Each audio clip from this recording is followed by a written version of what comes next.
Shalom, yuk kita baca Injil Yohanes pasal 1, ada beberapa ayat yang sangat menarik untuk kita renungkan. Ya, saya mulai dari ayat 35 saja dulu ya, ayat 35 sampai dengan 37 dulu ya. Yohanes 1 ayat 35 sampai dengan 37, pada keesokan harinya Yohanes berdiri di situ pula dengan dua orang muridnya. Dan ketika ia melihat Yesus lewat, ia berkata, "Lihatlah anak domba Allah." Kedua murid itu mendengar apa yang dikatakannya itu, lalu mereka pergi mengikut Yesus. Dari 3 ayat ini kita bisa belajar bagaimana peran Yohanes Pembaptis. Dia punya murid yang saat itu bersama dengan dia, di sini disebutkan di ayat 35 ada 2 orang, ya. Jadi maksudnya ada 2 orang muridnya yang bersama-sama dengan Yohanes Pembaptis ya. Ini 2 orang murid Yohanes Pembaptis. Dan ketika Yohanes Pembaptis melihat Yesus lewat, dia tahu ini adalah Mesias. Ini dia yang ditunggu oleh orang-orang Yahudi. Nah, dia berkata, "Lihatlah anak domba Allah." Ya, walaupun waktu Yesus datang, orang-orang Yahudi tidak mengenal dia, tidak menerima dia. Nah, ketika Yohanes berkata bahwa lihatlah anak domba Allah, lihat respon murid 2 orang muridnya ini, ayat 37. Kedua murid itu atau kedua murid Yohanes Pembaptis itu mendengar apa yang dikatakannya itu, lalu mereka pergi mengikut Yesus. Nah, ini kita bisa belajar ya, bagaimana Yohanes Pembaptis kan dikatakan dia ini mempersiapkan jalan bagi Tuhan. Kita bisa belajar di sini tentang sikap seorang hamba, ya, hamba Tuhan. Ya, Yohanes punya murid, tapi dia bawa murid-muridnya ini untuk mengikut Yesus. Dia beritahu, "Lihat ini anak domba Allah." Lalu kedua murid itu ketika mendengar apa yang dikatakan oleh Yohanes, mereka pergi mengikut Yesus. Nah, ini satu teladan yang perlu kita pelajari dan kita contoh ya, kita ikuti. Kalau kita melayani Tuhan, kita mungkin jadi gembala gereja, kita menjadi pemimpin, menjadi leader, ya, kita mungkin punya posisi yang membuat orang itu hormat sama kita, ya, respect sama kita. Kita dipanggil sebagai pastor atau bapak gembala, ya, atau Pak Gem. Tapi coba lihat ya, kita belajar dari Yohanes di sini, bagaimana Yohanes ini mengarahkan murid-muridnya itu untuk mengikut Yesus, bukan untuk mengikut dia. Dia itu cuma memperkenalkan murid-muridnya ini kepada Yesus. Selanjutnya murid-murid ini perlu untuk mengikut Yesus. Memang ada surat Paulus yang dia katakan, "Ikutlah aku sebagaimana aku juga mengikut Yesus." Ya. Kadang-kadang kita mungkin bisa tanpa sadar kita penggal ya kalimat itu, "Ikutlah aku." Ya, jadi kita stop di situ. Kita berharap jemaat atau pengerja atau orang-orang di bawah kita tuh ikut kita. Memang kalau kita belajar soal leadership ya, kepemimpinan secara umum memang seperti itu. Ya, kalau kita jadi tentara misalnya, kita punya pangkat kolonel, pangkat apalagi jenderal, perintahnya itu nggak bisa dibantah ya, harus diikuti. Tentu kita harus melihatnya dari berbagai cara pandang ya. Tapi di sini kita belajar bahwa Yohanes mengarahkan murid-muridnya untuk mengikuti Yesus. Sekarang kita lihat ayat berikutnya. Ini menarik, ayat 38 dan 39. Tetapi Yesus menoleh ke belakang, ia melihat bahwa mereka mengikut dia. Lalu berkata kepada mereka, "Apakah yang kamu cari?" Kata mereka kepadanya, "Rabi," artinya guru, "di manakah engkau tinggal?" Ia berkata kepada mereka, "Marilah dan kamu akan melihatnya." Mereka pun datang dan melihat di mana ia tinggal, dan hari itu mereka tinggal bersama-sama dengan dia. Waktu itu kira-kira pukul 4. Kalau kita baca Injil Yohanes ya, ini Injil yang ditulis oleh murid yang sangat dekat dengan Yesus. Dia menyebut dirinya sebagai murid yang dikasihi oleh Yesus. Jadi kalau kita baca Injil Yohanes nih, kita perlu renungkan, camkan ya, kita get the spirit behind the letters ya. Temukan spiritnya, rohnya, semangatnya, suasananya itu apa di balik tulisan ini. Ini surat cinta ya. Kalau kita baca surat dari pacar kita ya, kita renungkan, ada sesuatu yang kita tangkap dari tulisannya itu ya. Saya suka sekali melihat gambaran ini ya dalam bahasa Inggrisnya ya. And Jesus turned and saw them following and said, "What do you seek?" Ya, apa yang kamu cari? They said to him, jawab mereka, "Rabbi," ya, yang artinya guru, which means teacher. "Where are you staying?" Kamu tinggal di mana? Ya. Nah, ini Tuhan bertanya, tapi jawaban mereka dalam bentuk pertanyaan juga. Dan jawaban mereka ini menunjukkan hati mereka. Yang pertama mereka bilang Rabi, yang artinya guru. Jadi artinya mereka ini menyebut Yesus itu sebagai guru. Begitu Yohanes Pembaptis berkata kepada dua orang muridnya ini, "Lihatlah anak domba Allah," langsung mereka ikuti Yesus. Dan ketika Yesus menengok ke belakang dan bertanya, "Apa yang kamu cari?" Mereka langsung memanggilnya dengan sebutan Rabi atau guru. Artinya mereka mau bilang, kami mau belajar daripadamu. Kami mau mengenal engkau lebih jauh lagi dan kami ingin engkau mengajar kami. Itu sebabnya mereka bertanya, "Where are you staying?" Artinya mereka ini ingin belajar lebih dalam dan untuk itu perlu stay together, perlu tinggal bersama.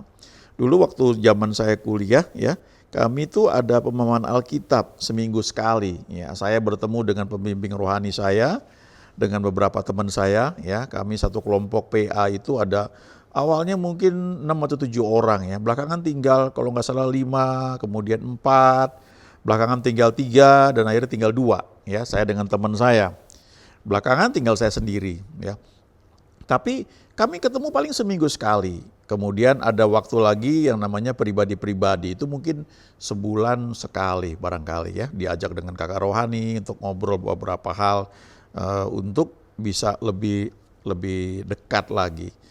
Nah, tapi kalau ini mereka bertanya, "Di mana engkau tinggal?" Ini enggak seminggu sekali, mereka mau tinggal bersama-sama, mungkin butuh waktu entah beberapa hari, tapi dengan mereka bertanya, "Where are you staying?" Ini kalau bahasa Inggris artinya, "Rabi, Anda nginap di mana? Nginap di hotel mana? Boleh nggak kami mampir?" Ya, kira-kira seperti itu. Nah, kan tadi kita sudah baca dan akhirnya Tuhan bilang, "Come and see," ya. "Ayo lihat sini."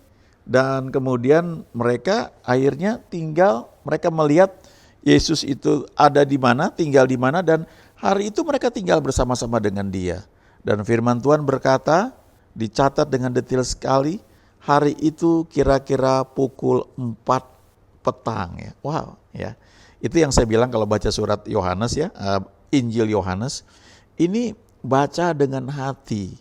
Kita nggak bisa baca dengan hanya otak kita, pengetahuan saja, tapi renungkan sehingga kita mendapatkan ada kisah cinta di situ ya, ada love story di balik itu ya.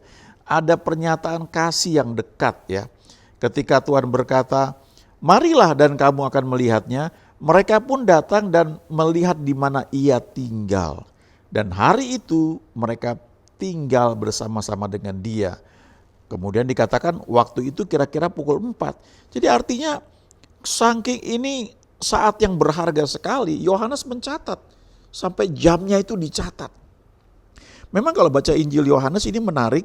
Karena Injil Yohanes ini mencatat banyak hal yang tidak dicatat oleh Matius, Markus, Lukas ya. Misalnya Yohanes 1, pada mulanya adalah firman. Firman itu bersama-sama dengan Allah. Firman itu adalah Allah. Itu cuma Yohanes yang mencatat ya. Jadi ada yang bilang Injil Yohanes ini mirip dengan kitab Kejadian di Perjanjian Lama. Pada mulanya Allah menciptakan langit dan bumi. Bumi belum berbentuk dan kosong. Dan Roh Allah melayang-layang di atas permukaan air ya. Pada mulanya dalam Injil Yohanes, pada mulanya adalah firman. Firman itu bersama-sama dengan Allah, firman itu adalah Allah. Lalu Yohanes 2, kalau kita baca itu perkawinan di Kana, air menjadi anggur. Cuma Yohanes yang catat. Yohanes 3, percakapan dengan Nikodemus, itu cuma Yohanes yang mencatat.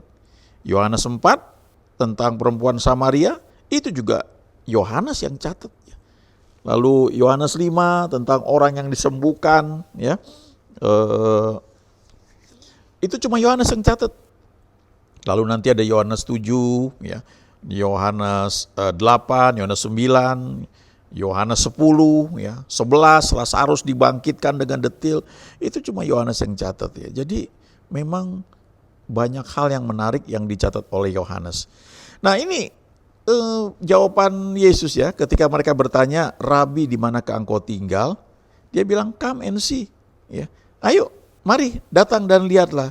Dan hari itu mereka tinggal bersama-sama dengan Yesus. Artinya mereka belajar tidak sekedar bawa buku catatan, ya, seperti dulu saya waktu ikut Maman Alkitab, itu ada buku PA-nya. Ya, kami siapkan, misalnya hari ini kita akan baca dari pasal 1, ya. Ada mungkin katakanlah ada 10 nomor mungkin yang perlu kita isi, beberapa pertanyaan kita jawab. Lalu kita diskusi di situ, ya. Sebenarnya pertanyaan-pertanyaan dalam buku itu mengarahkan kita supaya diskusi kita terarah, ya. Nah, tapi setelah itu kita paling ketemu 1,5 jam. Habis itu doa, ya udah kita pulang ke tempat kos, tempat tinggal masing-masing. Kita belajar, buat tugas karena ada tugas-tugas kuliah atau belajar mau ujian. Lalu baru ketemu lagi minggu depan. Tapi kalau yang di konteks yang kita baca ini, 2 orang murid Yohanes Pembaptis ini tinggal bersama Yesus. Jadi mereka belajar langsung, ya, mereka lihat apa yang Yesus buat. Nah, satu pertanyaan yang perlu kita renungkan senantiasa ini, ya. Ketika Yesus bertanya kepada 2 orang yang mengikut dia, "Apa yang kamu cari?" Coba teman-teman pernah renungkan gak? Apa sih yang dicari selama ini? Kok datang setiap hari Minggu ke gereja? Ya, sebagian karena memang orang tua mengajarkan seperti itu. Ya, dulu saya juga begitu, ya. Dari kecil selalu diajak ke gereja karena hari Minggu. Jadi itu terbentuk dalam hidup saya, ya, dalam hidup kami, ya. Tapi akhirnya saya belajar, kenapa saya ibadah hari Minggu? Atau coba kita cek diri kita, kalau ketika Tuhan bertanya, apa yang kamu cari ketika kamu datang melayani? Ya, kenapa kamu mau melayani?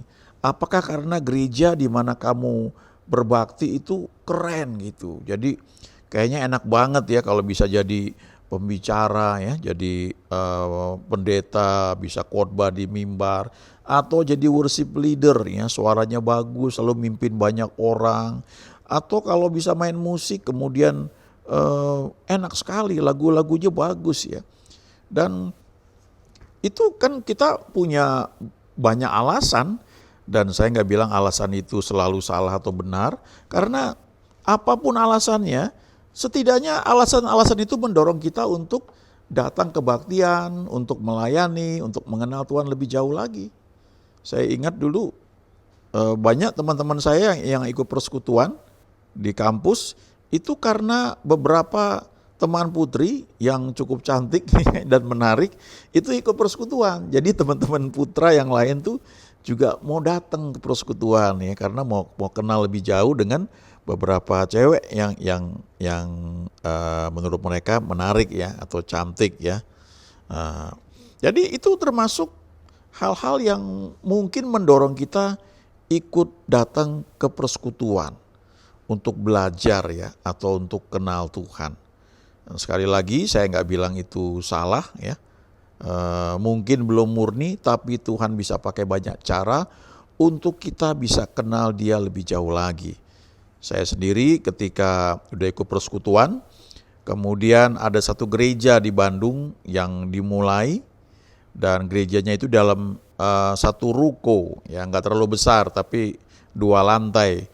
Di lantai atas itu tempat kebaktian, tapi di lantai satunya itu ada restoran kecil, ya, jadi punya diaken di situ, dan dia selalu buka jualan itu mie ayam di situ.